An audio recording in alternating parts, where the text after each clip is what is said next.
مسند احمد کے اندر حضرت حذیفہ سے روایت ہے کہ رسول پاک صلی اللہ علیہ وآلہ وسلم نے ارشاد فرمایا کہ قیامت اس وقت تک قائم نہ ہوگی جب تک تم اس سے پہلے یہ نشانیاں نہ دیکھ لو، یعنی کہ 3 ایسے بڑے زلزلے جس میں زمین کے 3 مختلف حصے بالکل نیست و نابود ہو جائیں گے۔ ان میں سے ایک زلزلہ مشرق میں، ایک مغرب میں اور ایک عرب جزیرے کے اندر آئے گا۔ اس کے بعد فرمایا کہ ایک دھواں جو کہ پوری روئے زمین پر پھیل جائے گا جسے الدخان کہتے ہیں، ایک آگ جو کہ یمن کے اندر لگے گی اور لوگوں کو ہانکتی ہوئی محشر کے میدان کی طرف لے جائے گی، دابۃ الارض کا نکلنا یعنی زمینی جانور کا، دجال کا نکلنا، عیسیٰ علیہ السلام کا آسمان سے نازل ہونا، یاجوج اور ماجوج کا نکلنا اور آخر میں سورج کا مغرب سے طلوع ہونا۔ سورج کا مغرب سے نکلنا قیامت کی ایک بالکل واضح نشانی ہوگی، جس کے بعد توبہ کے دروازے ہر شخص پر بند ہو جائیں گے۔ دوستو، قیامت کی ایک بڑی نشانی یعنی زمین سے دابۃ الارض کا نکلنا ایک قرآنی آیت سے بھی ثابت ہے۔ سورہ النمل آیت 82 کے اندر اللہ پاک فرماتے ہیں، اور جب قیامت کا وعدہ پورا ہونے کا وقت قریب آ جائے گا تو اس وقت ہم لوگوں کی عبرت کے لیے زمین سے ایک عجیب و غریب قسم کا جانور نکالیں گے جو کہ لوگوں سے باتیں کرے گا اور کہے گا کہ اب قیامت قریب آ گئی ہے، اور یہ جانور ہم زمین سے اس لیے نکالیں گے کہ لوگ ہماری نشانیوں کا یقین نہیں کرتے تھے۔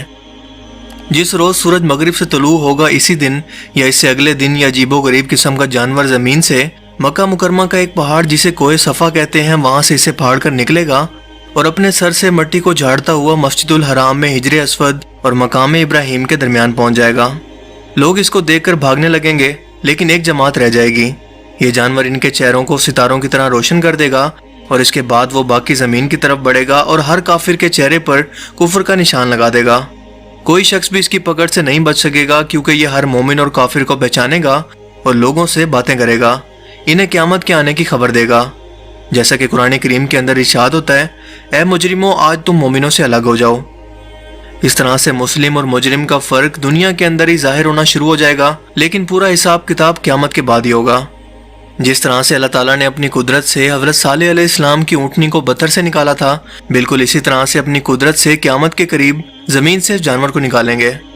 اور اس میں حکمت یہ ہے کہ قیامت کا انکار کرنے والے، اس کا مذاق اڑانے والے لوگوں کی حماقت اور جہالت کو اللہ تعالیٰ دنیا کے اندر بھی ظاہر کر دے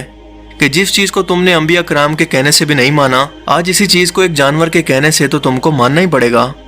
لیکن افسوس کہ یہ ماننا تمہارے کسی بھی فائدے یا کام کا نہیں ہے، کیونکہ اب توبہ کے دروازے تو بالکل بند ہو چکے ہیں۔ دوستو، جس جانور کا یہاں پر ذکر ہے یہ لوگوں کے بالکل بگڑ جانے اور دین حق کو چھوڑ بیٹھنے کے وقت آخری زمانے کے اندر ظاہر ہوگا، جب لوگوں نے دین حق کو اپنی مرضی سے بدل لیا ہوگا، ہر طرف فتنے جنم لے چکے ہوں گے، اور جو نشان یہ جانور لگائے گا اس کے بعد کافر اور مومن کی صاف صاف طور پر پہچان ہو جائے گی، یہاں تک کہ مومن کافر سے کہے گا کہ اے کافر میرا حق ادا کر، اور کافر مومن سے کہے گا کہ اے مومن میرا حق ادا کر۔ ایک روایت میں یہ بھی آتا ہے کہ یہ حضرت عیسیٰ علیہ السلام کے زمانے میں ظاہر ہوگا جب آپ بیت اللہ شریف کا طواف کر رہے ہوں گے۔ دابۃ الارض کے ساتھ حضرت موسیٰ علیہ السلام کی لکڑی اور حضرت سلیمان علیہ السلام کی انگوٹھی بھی ہوگی۔ کافروں کی ناک پر وہ اس لکڑی سے مہر لگائے گا اور مومنوں کے منہ پر حضرت سلیمان علیہ السلام کی انگوٹھی سے، یہاں تک کہ ایک دسترخوان پر بیٹھے ہوئے مومن اور کافر سب ظاہر ہو جائیں گے۔ جب میں نے اس ٹاپک پر ریسرچ شروع کی تو مجھے پتہ چلا کہ اس ٹاپک کے بارے میں نہ تو زیادہ ریسرچ موجود ہے، اور جو حوالے اس کے بارے میں بیان کیے جاتے ہیں وہ زیادہ تر بالکل صحیح نہیں ہیں، یعنی کہ اس ٹاپک پر صحیح احادیث زیادہ تر موجود ہی نہیں ہیں، جن میں سے ایک یہ بھی ہے۔ مثال کے طور پر حضرت ابن عباس فرماتے ہیں کہ اس کے 4 پیر ہوں گے، یہ صفا کے غار سے نکلے گا، بہت تیزی سے سفر کرے گا جیسے کوئی تیز رفتار گھوڑا ہو، لیکن 3 دن کے اندر اس کے جسم کا تیسرا حصہ بھی نہیں نکلا ہوگا۔ جب حضرت عبداللہ بن عمر سے اس کے متعلق پوچھا گیا تو فرمانے لگے کہ جہاد کے اندر ایک چٹان ہے، یہ جانور اس کے نیچے سے نکلے گا، میں اگر وہاں موجود ہوتا تو تمہیں یہ چٹان بھی دکھا دیتا۔ یہ سیدھا مشرق کی طرف جائے گا اور اس قدر شور سے جائے گا کہ ہر طرف اس کی آواز پہنچ جائے گی، پھر شام کی طرف جائے گا، وہاں بھی چیخ لگا کر پھر یمن کی طرف متوجہ ہوگا، یہاں بھی آواز لگا کر شام کے وقت مکہ میں چل کر صبح کو اصفہان پہنچ جائے گا۔ لوگوں نے پوچھا کہ پھر کیا ہوگا؟ آپ نے فرمایا کہ مجھے معلوم نہیں۔ حضرت ابو ہریرہ کا قول ہے کہ اس کے جسم پر سب رنگ ہوں گے، اس کے 2 سینگوں کے درمیان گھوڑے پر سوار شخص کے لیے ایک راستے کی جگہ ہوگی، یعنی کہ 2 سینگوں کے درمیان اتنا فاصلہ ہوگا کہ ایک سوار بھی وہاں پر چل سکتا ہے۔ یہ موٹے نیزے اور بھالے کی طرح کا ہوگا، اس کے بال ہوں گے، کھر ہوں گے، داڑھی ہوگی مگر دم نہیں ہوگی۔ 3-4 دن کے اندر یہ مسلسل 1/3 باہر آئے گا، حالانکہ یہ تیز گھوڑے کی طرح چلتا ہوگا۔ اس کا سر بیل کے سر سے ملتا ہوگا، آنکھیں خنزیر کی آنکھوں جیسی ہوں گی، کان ہاتھی کے جیسے ہوں گے، شتر مرغ جیسی گردن ہوگی، چیتے جیسا رنگ ہوگا، بلی جیسی کمر ہوگی، مینڈے جیسی دم ہوگی، اونٹ جیسے پاؤں ہوں گے، اس کے ہر دو جوڑوں کے درمیان 12 گز کا فاصلہ ہوگا، حضرت موسیٰ علیہ السلام کی لکڑی اور حضرت سلیمان علیہ السلام کی انگوٹھی اس کے ساتھ ہوگی، اور یہ جانور بنا ماں باپ کے اللہ تعالیٰ کے حکم سے پیدا ہوگا۔ دوستو، اس وقت ایک اندازے کے مطابق ہماری زمین پر 1 کروڑ سے بھی زیادہ مخلوقات موجود ہیں، جن میں سے زیادہ تر کے بارے میں ہم جانتے ہی نہیں ہیں، اور اگر آج ہم ان جانوروں کی لسٹ بنانے لگیں تو ہر ایک کو دریافت کرنے کے اندر ہمیں تقریباً 1000 سال لگیں گے۔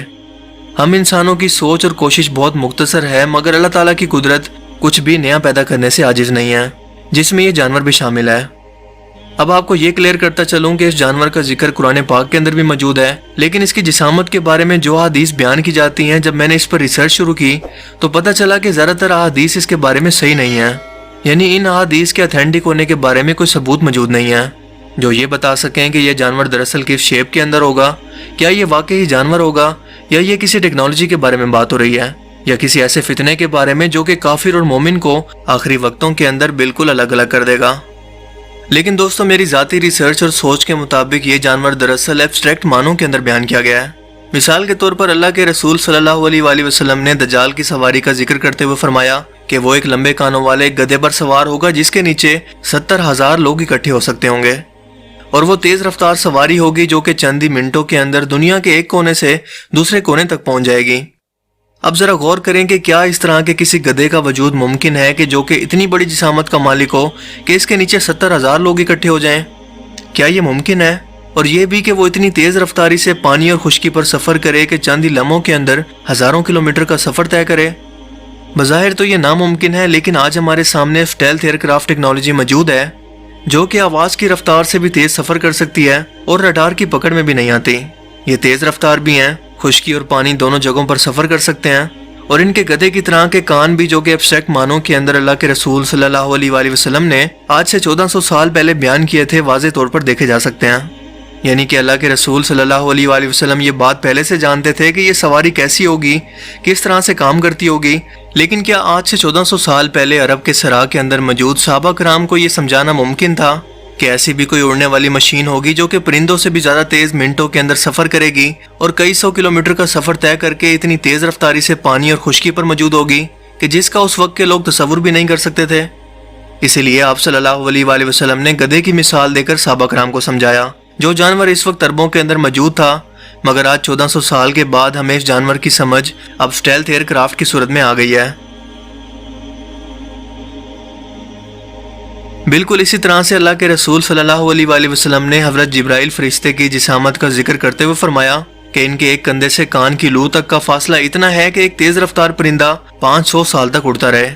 اب یہاں پر بھی ایبسٹریکٹ معنوں کے اندر مثال دے کر سمجھایا گیا ہے، کیونکہ آج ہم سبھی لوگ جانتے ہیں کہ ہم لوگ سفر کو ماپنے کے لیے میٹر، کلومیٹر اور مائلز وغیرہ کے یونٹ کو استعمال کرتے ہیں، اور اسپیس کے اندر لائٹ ایئرز کو۔ لیکن کیا یہ اسکیل اگر آج سے 1400 سال پہلے اللہ کے رسول صلی اللہ علیہ وآلہ وسلم صحابہ کرام کو سمجھانے کی کوشش کرتے تو کیا ان کو بات سمجھ میں آتی؟